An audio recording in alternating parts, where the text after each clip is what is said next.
Welcome back. We were with Mr. Govindh Bharathan, and he was taking us through the key essence points of Bhagavad Gita.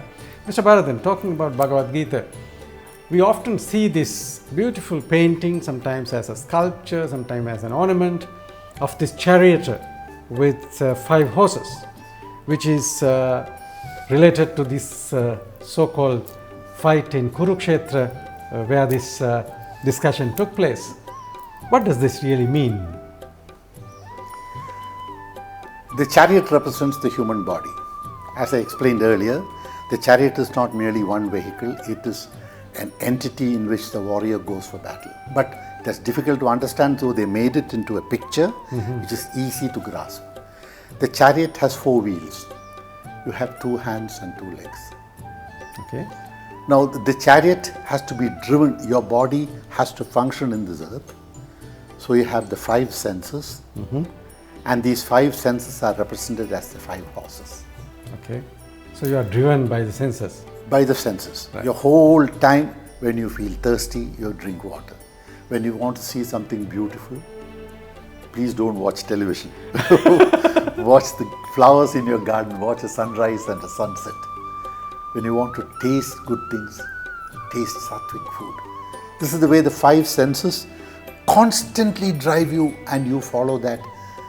But remember that there is somebody holding the reins of these 5 and controlling them. And that is your indweller in the beautiful form of Krishna.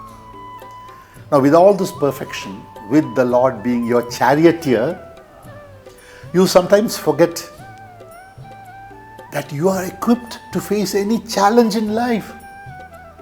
That is why when Arjuna suddenly saw the enemies, the Kauravas and his gurus and all the persons with whom he played marbles when he was young, all of them arrayed against him in battle, and he threw down the bow and arrow and said, I will not fight. Then the Lord starts explaining. Insults him by calling him Klaibya. You are important. Is this the way you behave? And explains the 700 stanzas. And in that explaining, Arjuna understands what it is to listen to the inner Voice of God which is within him.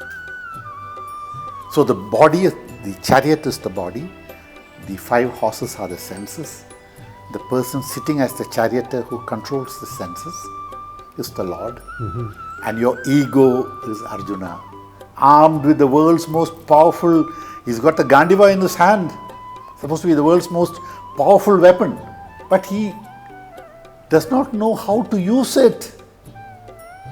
And the Lord advises him on how to use it.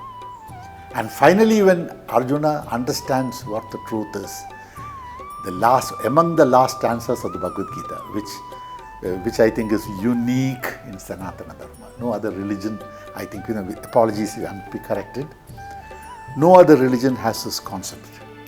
Then he said, Arjuna heard this, he picked up the Gandiva and he got into the chariot, Yatra Partho Dhanuddaraha, wielding the bow.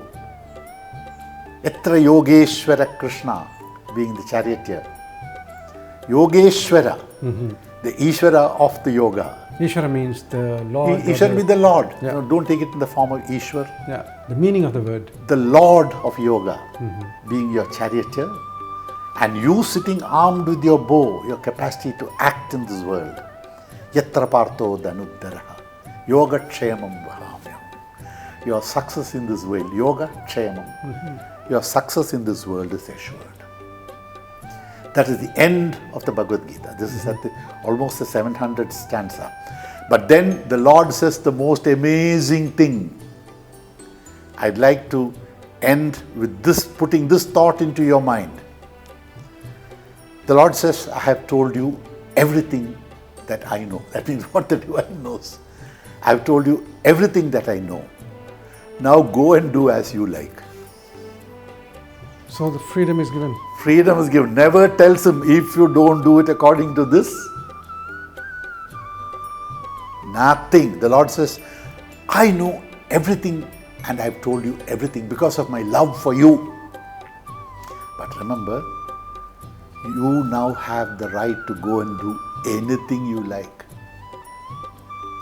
Which freedom of thought, with great respect to all the other great religions, has not been given according to me.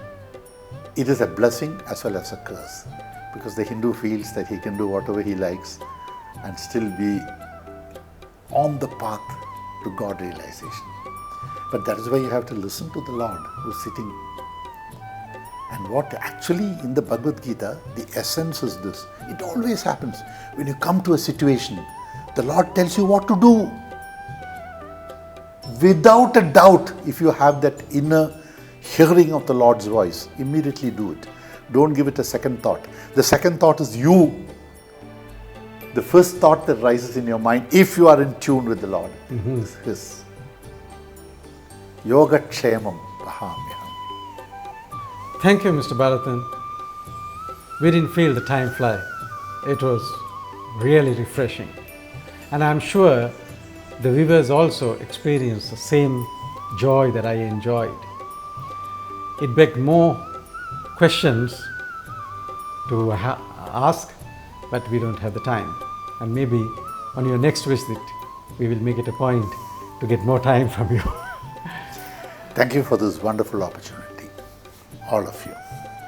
I hope these little insights from Hinduism broadens your horizons, invites you to learn more and practice whatever you believe.